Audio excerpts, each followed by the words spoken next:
Corona से पैदा हुए भयानक हालात पर विचार के लिए इस वक्त कैबिनेट की बैठक होने वाली है और प्रधानमंत्री नरेंद्र मोदी इसकी अध्यक्षता करेंगे। सूत्रों के मुताबिक बैठक में कोविड-19 से निपटने के लिए किए जा रहे उपायों पर चर्चा होगी और इसमें कुछ अहम फैसले भी लिए जा सकते हैं। कोविड महामारी की दूसरी लहर फैलने के बाद केंद्रीय कैबिनेट की पहली बैठक होगी और इससे पहले प्रधानमंत्री नरेंद्र मोदी मुख्यमंत्री के साथ कई बैठकें कर चुके हैं। इस बैठक पर न्यूज 24 की नजर है। तमाम जो राज्य हैं, हालात क्या बने हुए हैं, इस पर चर्चा होगी और उसके बाद कोई बड़ा फैसला लिया जा सकता है। इस खबर पर प्रशांत देव जुड़ गए ज्यादा जानकारी के साथ। प्रशांत, पीएम की ये जो बैठक होने जा रही है काफी महत्वपूर्ण है, क्या क्या हो सकता है इसमें?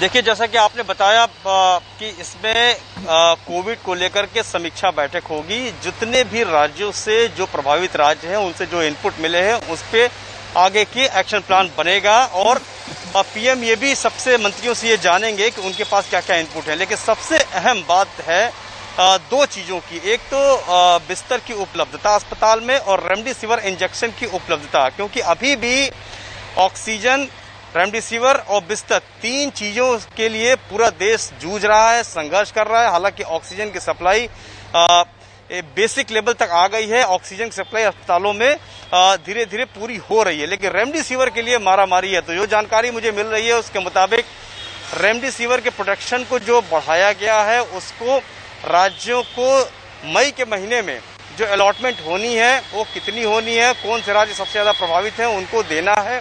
इस पर अहम चर्चा होकर के फैसला लिया जा सकता है, यानी कि राज्यों का कोटा बढ़ाया जा सकता है। जो जानकारी मिली है ये महत्वपूर्ण जानकारी है कि रेमडेसिविर इंजेक्शन का राज्यों को दिए जाने वाला कोटा बढ़ सकता है, क्योंकि मंत्रालय केंद्रीय रसायन और उर्वरक मंत्रालय इस बात का दावा कर रहा है कि मई के पहले सप्ताह से 90 लाख रेमडेसिविर एक महीने में तैयार करेगा, यानी कि एक दिन में 3 लाख रेमडेसिविर इंजेक्शन तैयार करेगा और जो उसकी कालाबाजारी है उस पर रोकने की कोशिश की जा रही है। तो कुल मिला के जो तीन महत्वपूर्ण चीज हैं उस पर पीएम चर्चा करेंगे और अहम फैसला लेंगे और अपने मंत्रियों से उस पर इनपुट भी वो लेंगे और पूरे राज्यों की समीक्षा एक तरीके से इसमें की जाएगी और उस पर कड़े और अहम फैसले लिए जाएंगे। 7 राज्यों ने वैक्सीन को लेकर सरेंडर कर दिया है कि कल से जो अभियान शुरू होना है 18+ वालों के लिए हम नहीं कर सकते।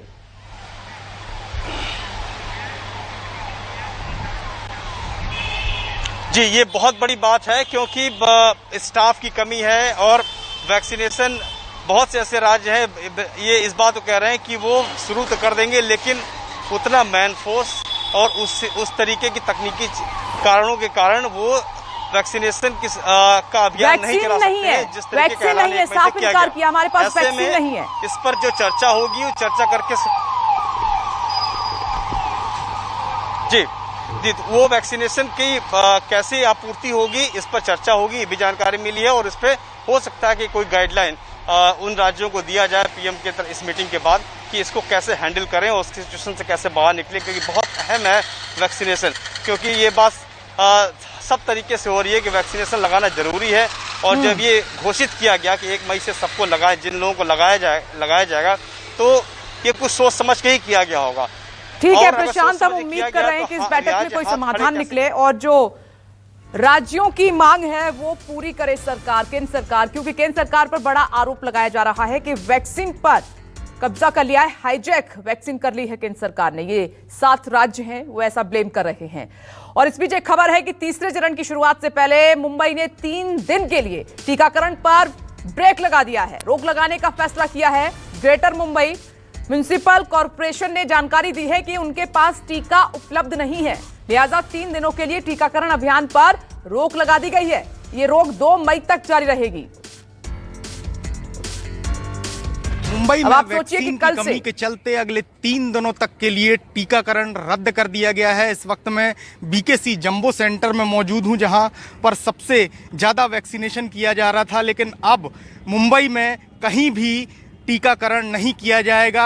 3 दिनों के लिए बीएमसी ने ये जानकारी दी है कि ये रद्द कर दिया गया है, क्योंकि वैक्सीन की कमी लगातार देखी जा रही है और वो अलग अलग सेंटरों पर वैक्सीन मुहैया नहीं करा पा रहे हैं। अगर मैं आपको तस्वीरों में दिखाऊं तो आप ये देखिए, ये बीकेसी सेंटर के ठीक बाहर आप देख सकते हैं, यहाँ पर लिखा हुआ है कि नो वैक्सीनेशन फॉर 3 डेज, यानी कि अगले 3 दिनों तक किसी भी तरीके की वैक्सीन नहीं लगाई जाएगी। आपको जानकारी दूं कि ये मुंबई में अगर मैं वैक्सीनेशन की बात करूं तो कुल 132 सेंटरों पर वैक्सीन लगाई जा रही थी, जिसमें सरकारी, बीएमसी और प्राइवेट अस्पताल भी शामिल थे। लेकिन अब सभी जगह पर वैक्सीनेशन रोक दिया गया है। वहीं स्वास्थ्य मंत्रालय की तरफ से ये जानकारी भी दी गई है कि 1 तारीख से जो 18 साल से ऊपर के लोगों का टीकाकरण होना है वो भी अब शुरू नहीं हो पाएगा। उसे भी कुछ दिनों का वक्त चाहिए, क्योंकि वैक्सीन महाराष्ट्र में मौजूद नहीं है। जिस तरीके के स्टॉक मांगे गए थे वो स्टॉक की पूर्ति यहाँ पर नहीं हुई है। राज्य सरकार लगातार केंद्र से ये मांग कर रही है कि वो वैक्सीन मुहैया कराएं, क्योंकि महाराष्ट्र में सबसे ज़्यादा कोरोना का खतरा देखा जा रहा है। कल हमने देखा था कि भारी संख्या में लोग वैक्सीन सेंटरों पर पहुंचे थे, क्योंकि कहीं ना कहीं उन्हें ये लग रहा था कि वैक्सीन की शॉर्टेज है और जल्द से जल्द उन्हें वैक्सीन लग जाए। लेकिन अब 3 दिनों के लिए मुंबई में टीकाकरण पूरी तरह से बंद रहेगा। लेकिन अब जरूरत है कि अगर कोरोना से हमें जंग जीतना है तो केंद्र और राज्य सरकारों के बीच कोऑर्डिनेशन सही तरीके से होना जरूरी है, तभी जाकर इस महामारी से जीता जा सकता है। क्योंकि सबसे बड़ा और कारगर हथियार इस पूरी जंग में वैक्सीन को ही माना जा रहा है। कैमरामैन विनोद के साथ संकेत पाठक, न्यूज़ 24 मुंबई। तो संकेत ने आपको रिपोर्ट में दिखाया कि मुंबई में वैक्सीनेशन रोके जाने पर बीकेसी जम्बो सेंटर के डीन ने क्या कहा है, आपको ये भी सुनवा देते हैं। पिछले 15 दिनों में भी 2-3 बार सफिशिएंट डोज नहीं है, इसलिए होल्ड पे रखना पड़ा। आज भी 3 दिन करना है। जो भी सूचना आई है उसके हिसाब से जो 1 तारीख से जो भी 18 ईयर्स एंड अबव का प्रिपेयर्डनेस के लिए ये 3 दिन होल्ड पे रखा गया है। तो उसके लिए हम 3 दिन, हमारे पास भी ब्रीदिंग स्पेस है, तो जो भी हमें भी तैयारियां करनी है और जो भी हमें municipal commissioner, additional municipal commissioner से सूचनाएं आएगी उस हिसाब से हम 3 दिन में तैयारी करेंगे। और मुंबई से सटे ठाणे में भी 3 दिन के लिए वैक्सीनेशन रोक दिया गया है। ठाणे के कोपरी सेंटर से हमारे संवाददाता इंद्रजीत सिंह की रिपोर्ट आपको दिखाते हैं। महाराष्ट्र में कोरोना के सबसे बड़े संकट के बीच वैक्सीनेशन की प्रक्रिया भी ठप पड़ने लगी है। इस वक्त हम हैं मुंबई से सटे ठाणे में। ये ठाणे का कोपरी वैक्सीनेशन सेंटर है और यहाँ पर देखिए कि आज वैक्सीनेशन पूरी तरह से बंद है। कुछ लोग भी आ रहे हैं जो वैक्सीनेशन के लिए आ रहे हैं। अंकल, आप कहाँ से आए हैं? इधर से सुभाष नगर। पहला डोज ले लिया आपने? हाँ, 26 तारीख को, 26 मार्च। तो दूसरा डोज नहीं मिल रहा है आज? नहीं, 3 दिन बंद है बोलते हैं सब, किधर भी नहीं मिलेगा बोलते। तो देखिए कि प्राइवेट में भी नहीं मिल रहा है यहाँ पर, और ज़्यादातर लोग यहाँ पर आ रहे हैं, इंक्वायरी कर रहे हैं, पूछ रहे हैं और चले जा रहे हैं। तो वैक्सीनेशन की जो प्रक्रिया है सिर्फ मुंबई में ही नहीं, ठाणे में भी 3 दिनों तक बंद की गई है, क्योंकि वैक्सीन ही नहीं है तो वैक्सीनेशन कैसे होगा। महाराष्ट्र सरकार लगातार केंद्र से ये कह रही थी कि 18+ का जो वैक्सीनेशन शुरू करना है उसके लिए उसको और वैक्सीन की ज़रूरत पड़ेगी। इसके लिए महाराष्ट्र सरकार ने ग्लोबल टेंडर भी निकाला, लेकिन महाराष्ट्र सरकार की मजबूरी ये है कि ग्लोबल टेंडर के द्वारा भी वो वैक्सीन खरीद नहीं पा रही है, क्योंकि जो भारत की दोनों कंपनियां उन्होंने कह दिया है कि 15 तारीख से पहले वो 1 डोज भी अलग से राज्य सरकार को नहीं दे सकती।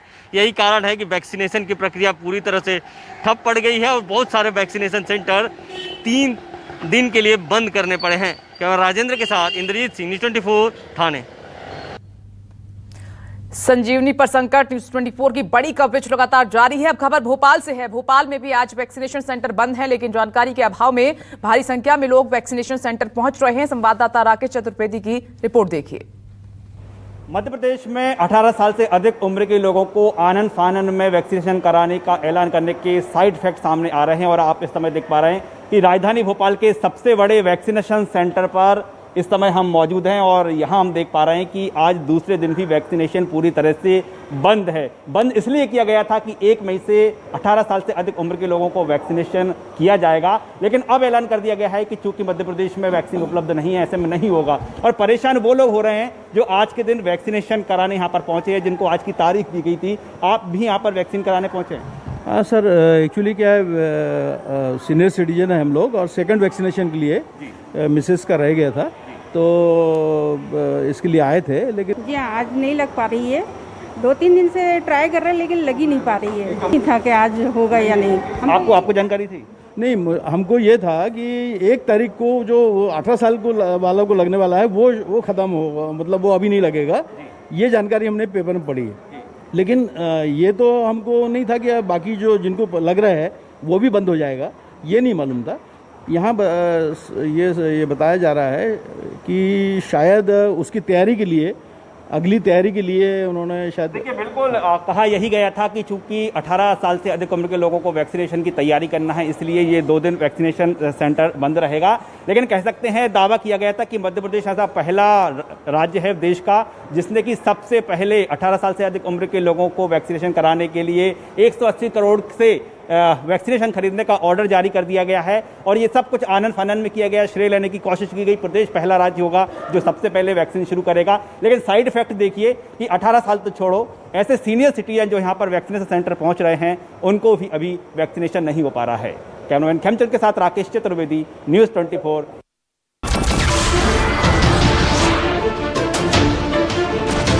नमस्कार, मैं हूं मानक गुप्ता। अगर आपको हमारा ये वीडियो पसंद आया हो तो इसे लाइक और शेयर जरूर करें, और हां, हमें सब्सक्राइब और फॉलो करना ना भूलें ताकि आप देश और दुनिया की कोई खबर मिस ना करें। तो जुड़े रहिए हमारे साथ और देखते रहिए न्यूज़ 24।